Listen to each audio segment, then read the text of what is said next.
the outcome Venezuela never planned for. Let me take you back to July 28, 2024, not the date itself, but what happened in the hours after midnight in Caracas. The National Electoral Council, Venezuela's notoriously opaque election authority, declared Nicolas Maduro the winner of the presidential election with 51% of the vote. The streets erupted, not in celebration, but in fury. Opposition leader Edmundo Gonzalez had, by all independent accounts, won decisively. The government's response? A brutal crackdown, internet blackouts, and the arrest of opposition figures under the pretext of foreign interference. By the next morning, the U.S. State Department had already condemned the results as fraudulent, the EU was demanding transparency, and even China, Venezuela's most reliable patron, issued an unusually cautious statement urging respect for the electoral process. Now, if you've been following Venezuela for the past decade, this might sound like just another chapter in the country's slow-motion collapse. But here's what the mainstream media isn't telling: this isn't just about Venezuela anymore. What we're witnessing is the unraveling of a geopolitical gamble that Caracas, Moscow, and Beijing made years ago, a gamble that has now backfired in ways none of them anticipated. And the fallout isn't just about who controls Venezuela's oil or who gets to call the shots in Latin America. It's about the future of American power, the limits of Chinese and Russian influence, and whether the 21st century will be defined by a new Cold War or something far messier. I've spent the last 20 years studying the intersection of energy politics, great power competition, and the ways authoritarian regimes overplay their hands. And let me tell you, what's happening in Venezuela right now is one of the most consequential and least understood geopolitical developments of the decade. The official narrative is Maduro stole an election, the US is considering sanctions, and the opposition is fighting for democracy. But there's a problem with this narrative. It's not wrong, Maduro did steal the election, but it's incomplete. Because the real story isn't just about Venezuela. It's about how a small, oil-rich nation became the battleground for a much larger struggle, one that could redefine the global balance of power. The official what they want you to believe. Here's the story you've been hearing. Venezuela, once the wealthiest country in Latin America, has been reduced to a failed state under Nicolas Maduro's socialist government. Hyperinflation, mass emigration, and chronic shortages of food and medicine have turned what was once a regional powerhouse into a cautionary tale. The July 28 election was supposed to be a turning point. The opposition, united behind Edmundo Gonzalez, a soft-spoken former diplomat, mounted the most serious challenge to Chavismo in years. Polls showed Gonzalez leading by as much as 30 points. The world watched, hopeful that this time, democracy might prevail. Then came the results. The National Electoral Council, stacked with Maduro loyalists, declared Maduro the winner with 51.2% of the vote. The opposition cried foul, releasing thousands of polling station tallies that showed Gonzalez winning by a landslide. The US, the EU, and most Latin American governments refused to recognize the results. The White House issued a statement calling the election neither free nor fair, and hinted at further sanctions. The Organization of American States condemned the electoral fraud, and even Brazil's Lula da Silva, a longtime ally of Maduro, expressed concern about the legitimacy of the process. On the surface, this looks like a familiar dictator clings to power, the West condemns the fraud, and the opposition is left to either flee or face repression. But here's where it gets interesting. Because if you dig just a little deeper, you'll find that this isn't just another case of electoral manipulation. This is the moment when Venezuela's long-standing bet on great power patronage, first with Russia, then with China, collapsed. And the consequences of that collapse are reverberating far beyond Caracas. The hidden facts behind the narrative. Let's start with the numbers. The opposition claims to have proof that Gonzalez won with 67% of the vote, based on tallies from over 80% of polling stations. The government, of course, dismisses these as fabrications. But here's the even if we assume the opposition's numbers are inflated, the official results are mathematically implausible. Venezuela's own polling firms, including some with ties to the government, had Gonzalez leading by a comfortable margin. The idea that Maduro could have closed a 30-point gap in a matter of hours is, frankly, absurd. But the fraud isn't the most important part of this story. What's really happening is that Venezuela's two most important allies, Russia and China, have quietly abandoned Maduro to his fate. And that's the outcome Caracas never planned for. For years, Venezuela has been a key node in Russia and China's efforts to challenge U.S. dominance in the Western Hemisphere. Russia has provided military support, including advanced S-300 air defense systems and Wagner Group mercenaries. China has kept the regime afloat with billions in loans, secured by Venezuela's oil reserves. In return, Venezuela has served as a beachhead for both countries, a place where they could project power, test U.S. resolve, and, most importantly, secure access to one of the world's largest oil reserves. But here's the: neither Russia nor China ever truly believed in Maduro's ability to govern. They saw Venezuela as a transactional relationship, not a strategic partnership. And now, with the country's oil production at its lowest level in decades, its economy in tatters, and its political system on the brink of collapse, even Moscow and Beijing have concluded that Maduro is more of a liability than an asset. Let me give you an example. In the weeks leading up to the election, there were secret talks between U.S. officials and representatives of the Venezuelan opposition. The message from Washington was if Gonzales won, the U.S. was prepared to lift sanctions and offer a path to economic recovery. But there was a Venezuela would have to distance itself from Russia and China. Not cut ties entirely, but reduce its dependence on them. The opposition, desperate for any lifeline, agreed. Now, here's where it gets really interesting. The Russians and Chinese knew about these talks. And they didn't object. In fact, they signaled that they were open to a post-Maduro Venezuela as long as their economic interests were protected. This wasn't a sudden change of heart. It was the culmination of years of frustration. Russia, bogged down in Ukraine and facing its own economic challenges, can't afford to prop up a failing regime indefinitely. China, meanwhile, has been quietly scaling back its exposure to Venezuela, shifting its focus to more stable partners in the region like Brazil and Argentina. So when Maduro stole the election, he wasn't just defying the Venezuelan people. He was defying his own patrons. And that's the outcome no one saw coming. The X did geopolitical a new Cold War in the Americas. To understand why this matters, you have to out. What's happening in Venezuela isn't just about one country's election. It's about the broader struggle for influence in Latin America, a region that has become the latest battleground in the U.S. China-Russia rivalry. For decades, the U.S. treated Latin America as its backyard, a sphere of influence where it could call the shots with minimal resistance. But that's changed. China has become the region's largest trading partner, investing billions in infrastructure, energy, and technology.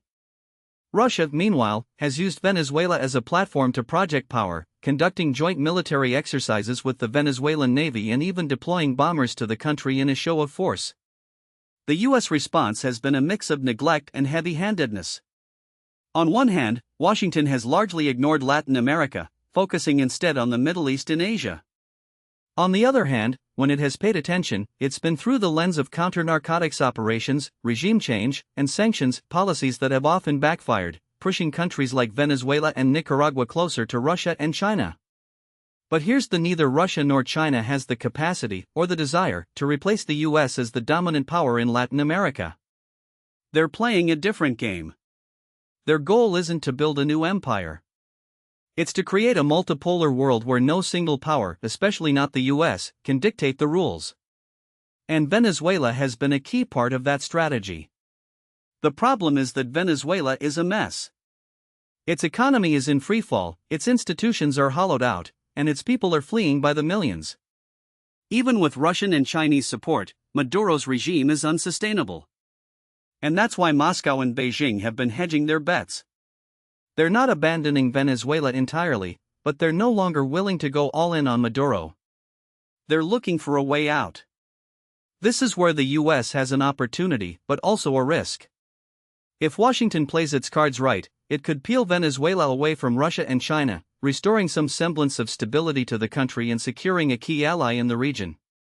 But if it overplays its hand, if it pushes for regime change, imposes crippling sanctions, or, worst of all, intervenes militarily, it could push Venezuela back into the arms of its rivals, turning a manageable crisis into a full-blown geopolitical disaster.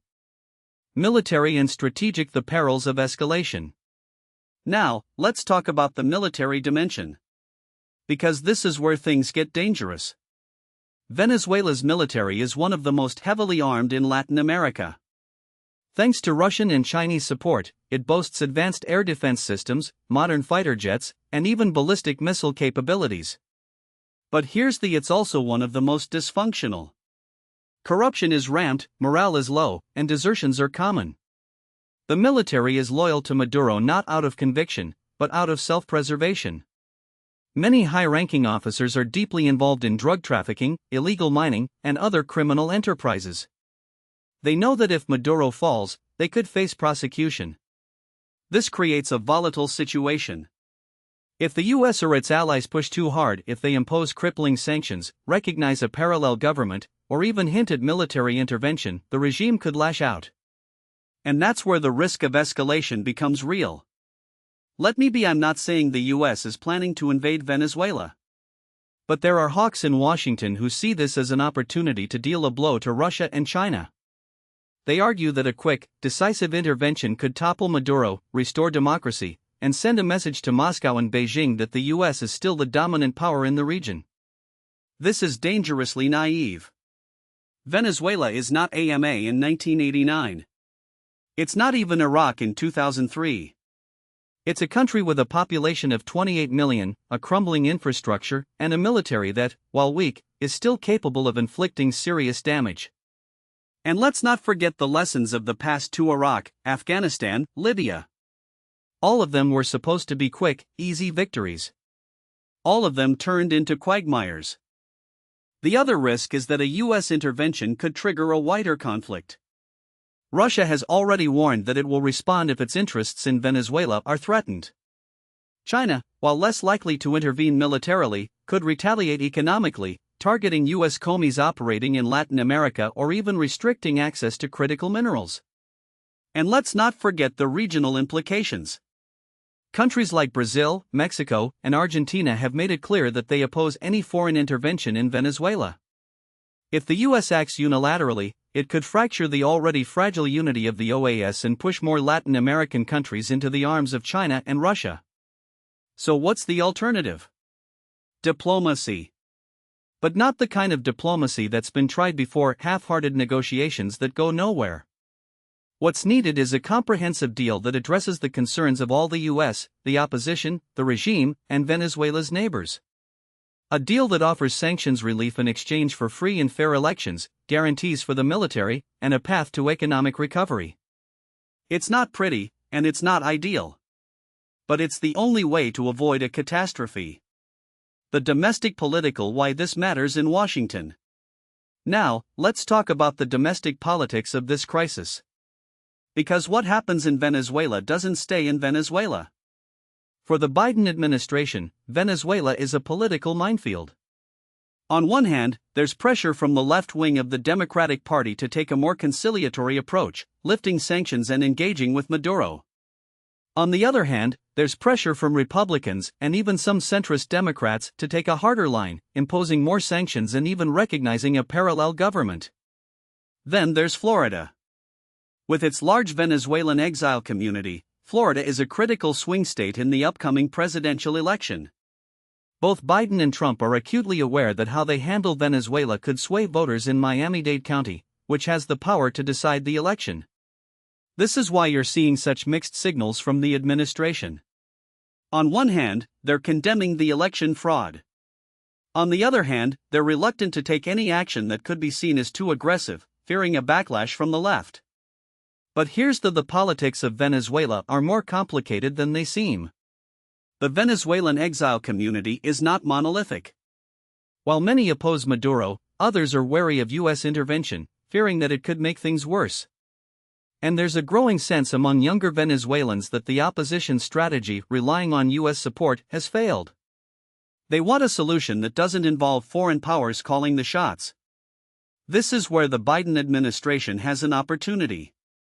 If it can broker a deal that leads to free and fair elections, it could claim a major foreign policy victory, one that would resonate with voters in Florida and beyond. But if it mishandles the situation, it could hand Trump a major talking point, allowing him to paint Biden as weak on authoritarianism. Scenario: what comes next? So where do we go from here? Let's look at the three most likely scenarios. Scenario 1, the best case outcome. In this scenario, the US and its allies broker a deal with Maduro that leads to new elections within 6 months. The regime agrees to allow international observers, release political prisoners, and guarantee the safety of opposition leaders. In return, the US lifts some sanctions and offers economic incentives. Russia and China, eager to avoid a prolonged crisis, support the deal. The new elections are free and fair, and González or another opposition figure wins. Venezuela begins the long process of rebuilding its economy and institutions.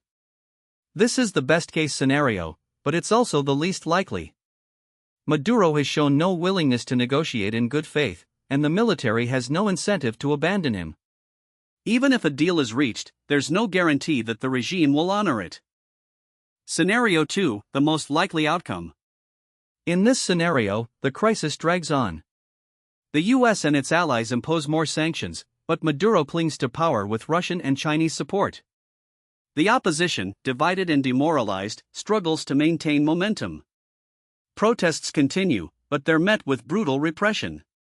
Over time, the international community loses interest, and Venezuela becomes another frozen conflict like Syria or Belarus, where the regime survives, but the country remains in a state of perpetual crisis.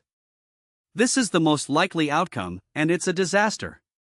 It means more suffering for the Venezuelan people, more instability in the region, and more opportunities for Russia and China to exploit the situation. It also means that the US will have failed to capitalize on an opportunity to weaken its rivals and restore some semblance of order to Latin America. Scenario 3, the worst-case outcome. In this scenario, the situation spirals out of control. The US and its allies recognize a parallel government, leading to a full-blown constitutional crisis. Maduro responds by cracking down even harder, arresting opposition leaders and shutting down the internet. The military, fearing prosecution, rallies around the regime. Russia and China, seeing their interests threatened, increase their support for Maduro, deploying more military advisors and economic aid. The US, facing pressure from hawks in Congress, considers military intervention.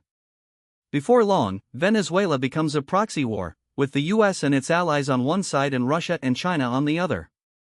This is the nightmare scenario. It would be a disaster for Venezuela, a disaster for the region, and a disaster for US foreign policy.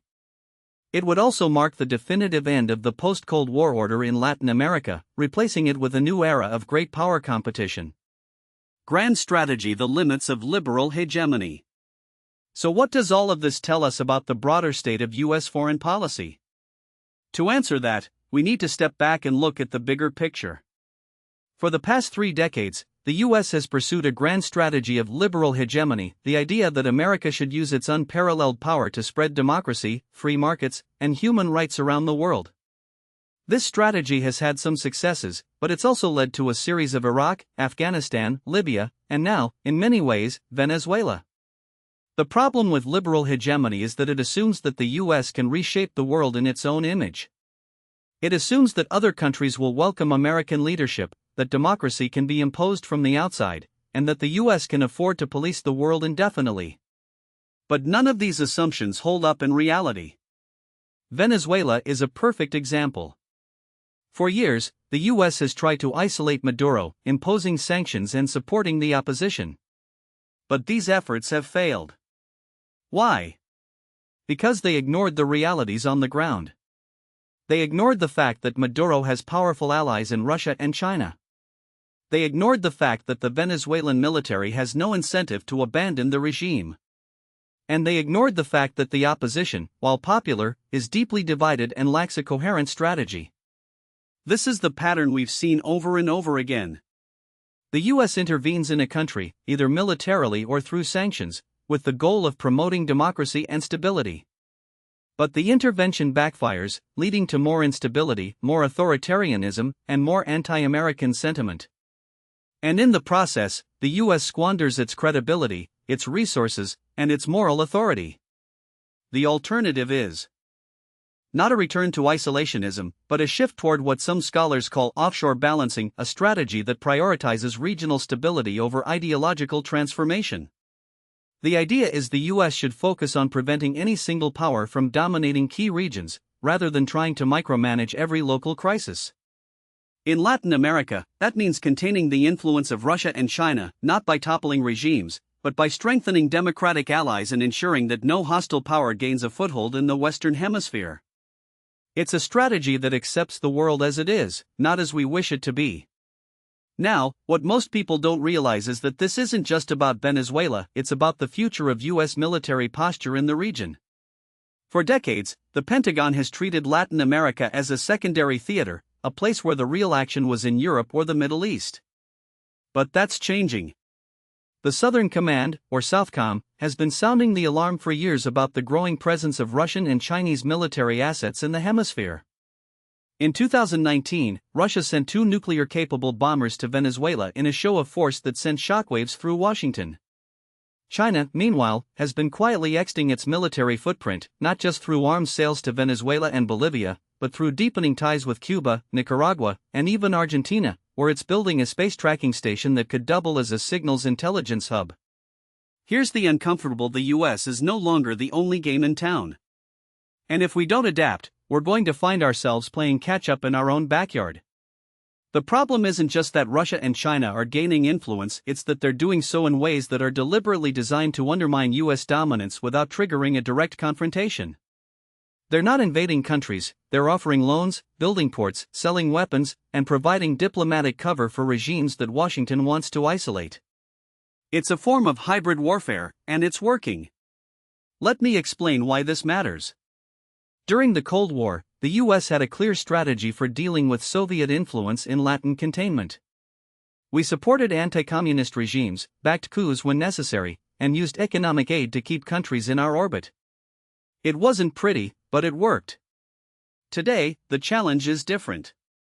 Russia and China aren't trying to export revolution, they're trying to export dependency. They're not interested in ideological purity, they're interested in access. Access to oil, access to markets, access to strategic choke points like the AMA Canal. And they're willing to prop up authoritarian regimes to get it. Take Venezuela's oil sector. For years, the US has tried to strangle Maduro's regime by imposing sanctions on PDVSA, the state oil company. But those sanctions haven't collapsed the regime, they've just pushed Venezuela into the arms of Russia and China. Rosneft, the Russian state oil giant, has been buying up Venezuelan oil at a discount and reselling it on the global market, effectively laundering it to bypass US sanctions. China, meanwhile, has extended billions in loans to Venezuela, secured by future oil deliveries. The result? Venezuela's economy is still in shambles, but Maduro isn't going anywhere. And the US is left with either escalate the pressure and risk pushing Venezuela even closer to Moscow and Beijing, or accept that sanctions alone won't work and try something else. That something else, unfortunately, isn't clear. The Biden administration has been reluctant to lift sanctions, fearing it would be seen as a concession to Maduro. But it's also been unwilling to take more aggressive steps, like a naval blockade or a military intervention, which would be politically toxic and strategically risky. The result is a policy of drift, one that leaves Venezuela in a state of perpetual crisis, with no clear path forward. The military implications of this are profound. If Venezuela collapses into a failed state, it won't just be a humanitarian disaster, it will be a security nightmare. We're already seeing the rise of armed gangs, the proliferation of illegal mining, and the increasing presence of transnational criminal organizations. The Colombian border, already a hotspot for drug trafficking and guerrilla activity, could become even more volatile. And if Maduro falls, there's no guarantee that what comes next will be better. A power vacuum could lead to a civil war, with factions backed by different external powers: Russia, China, the US, even Iran, fighting for control. Now, some in Washington argue that the US should double down on regime change, that we should arm the opposition, impose a no-fly zone, or even launch a limited military strike. But that's a recipe for disaster. The last time the US tried something like that in Latin America was in 1961, with the Bay of Pigs invasion. It didn't end well. And that was against a weak, unpopular regime in Cuba. Venezuela is a different beast. The military is deeply entrenched in the regime's survival, and any direct US intervention would almost certainly trigger a nationalist backlash, uniting the country against Washington and giving Maduro the one thing he's always legitimacy. The alternative is to accept that Venezuela is no longer a U.S. problem to solve, but a regional one. The Lima Group, a coalition of Latin American countries formed in 2017 to pressure Maduro, has largely collapsed. But there are still countries in the region, Colombia, Brazil, Chile, that have a direct interest in preventing Venezuela from becoming a narco-state or a Russian-Chinese proxy. The U.S. should work with them, not dictate to them. That means providing intelligence, logistical support, and economic aid, but letting them take the lead. It means recognizing that democracy in Venezuela, if it comes, will come from within, not from outside. This isn't just about Venezuela. It's about the future of U.S. power in the 21st century. The era of liberal hegemony is over. The question now is whether the U.S. can adapt to a world where it's no longer the sole superpower, where its influence is contested, and where its interventions often do more harm than good. The answer isn't to retreat from the world, it's to engage with it more strategically. That means picking our battles, working with allies, and recognizing that not every crisis is ours to fix. Venezuela is a test case.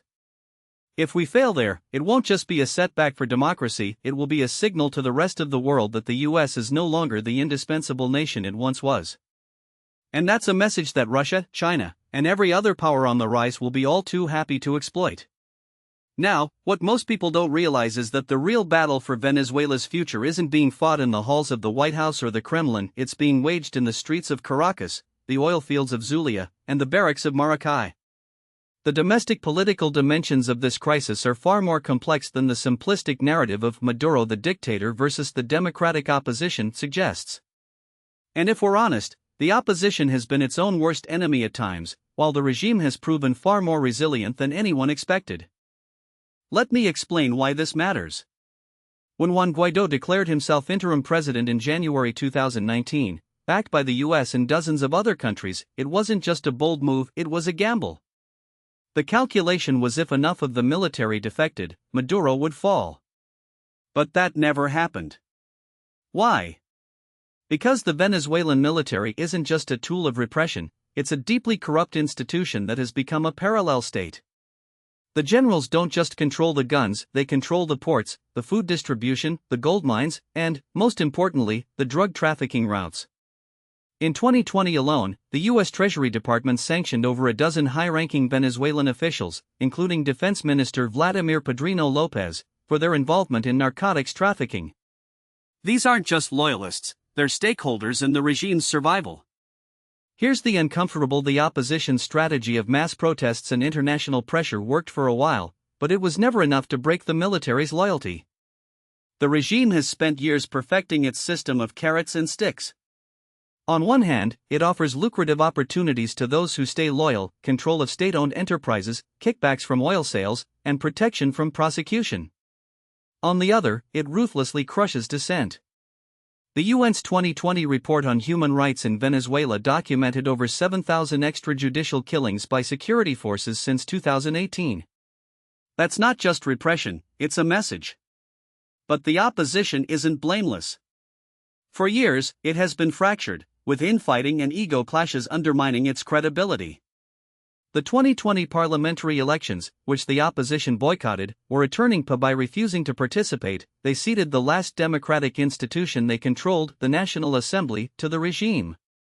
Maduro's allies now hold 256 of the 277 seats, giving him a veneer of legitimacy he didn't have before. The opposition's argument was that the elections were rigged, and they were right. But by not showing up, they handed Maduro a victory by default. So where does that leave us? The most likely scenario, at least in the short term, is a frozen conflict. Maduro isn't going anywhere, but neither is the opposition. The regime will continue to use repression to maintain control, while the opposition will rely on international pressure and sporadic protests to keep the flame of resistance alive. The economy will remain in shambles. Hyperinflation, which peaked at over 1,000,000% in 2018, has stabilized somewhat, but only because the bolivar has effectively ceased to function as a currency. Most transactions are now in dollars, a phenomenon known as dollarization by default. That's not a sign of recovery, it's a sign of collapse. The wild card here is the military. There have been rumblings of discontent, most notably in April 2021, when a group of soldiers and civilians attempted a coup in La Guaira. It was quickly put down, but it showed that not everyone in the armed forces is happy with the status quo.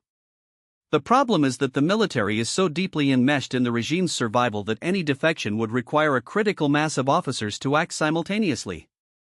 That's a high bar, and so far, no one has been able to clear it. Now, let's talk about the scenarios that could break this stalemate. The first is a negotiated transition. This is what the international community, particularly Norway and the European Union, has been pushing for. The idea is Maduro agrees to free and fair elections in exchange for sanctions relief and guarantees that he and his allies won't be prosecuted. The problem? Maduro has no incentive to negotiate. He's already won the last 3 elections, even if they were shamelessly rigged. Why would he risk losing power when he can just wait out the opposition? The second scenario is a military coup. This is the one that keeps analysts up at night. Not because it's likely, but because it's the most unpredictable. If a faction of the military decides it's had enough, perhaps because the economy collapses further, or because the US ramps up sanctions, it could move against Maduro. But here's the military is so fragmented that any coup would likely lead to a civil war, not a democratic transition. We saw this in 2019, when a small group of soldiers briefly took over a military base in Caracas. The regime crushed them within hours. A larger-scale coup would be bloodier, and the outcome far from certain. The third scenario is the most: a slow-motion collapse into a failed state. Venezuela is already teetering on the edge. The country's oil production, which once topped 3 million barrels a day, is now down to about 700,000. The healthcare system has collapsed, maternal mortality rates have skyrocketed, and diseases like malaria and diphtheria, which were once under control, are making a comeback. The UN estimates that over 7 million Venezuelans have fled the country since 2015, creating one of the largest refugee crises in the world. If this continues, Venezuela could become a narco-state, a haven for criminal syndicates, and a black hole in the heart of South America. The fourth scenario is the one no one wants to talk: Maduro stays in power, but the country becomes a de facto protectorate of Russia and China. We're already seeing the early signs of this. Russia has sent military advisors and Wagner Group mercenaries to prop up the regime. China has provided billions in loans, secured by Venezuela's oil reserves. If the US and its allies continue to isolate Venezuela, Maduro will have no choice but to deepen his ties with Moscow and Beijing. That's not just bad for Venezuela, it's bad for the entire region. So what's the most likely outcome? I'd bet on a combination of the first and third: a frozen conflict that slowly decays into state failure. Maduro will cling to power, but the country will continue to unravel. The opposition will remain divided, and the international community will grow tired of the crisis. The US will keep up the sanctions, but they'll become less effective over time as Venezuela finds ways to evade them. Russia and China will continue to prop up the regime, but they won't be able to fix the economy. And the Venezuelan people will continue to suffer. But here's the thing about frozen: they don't stay frozen forever. Eventually, something gives. Maybe it's a military mutiny. Maybe it's a mass uprising that the regime can't contain. Maybe it's a black swan event, an assassination, a natural disaster, a sudden economic shock that tips the balance. The point is, Venezuela's crisis isn't static. It's dynamic, and the next few years could bring developments that no one sees coming. The question is, will the international community be ready? Or will we continue to treat Venezuela as a geopolitical football, rather than a country of 28 million people who deserve better? That's the outcome Venezuela never planned for, and the one the rest of the world can't afford to ignore.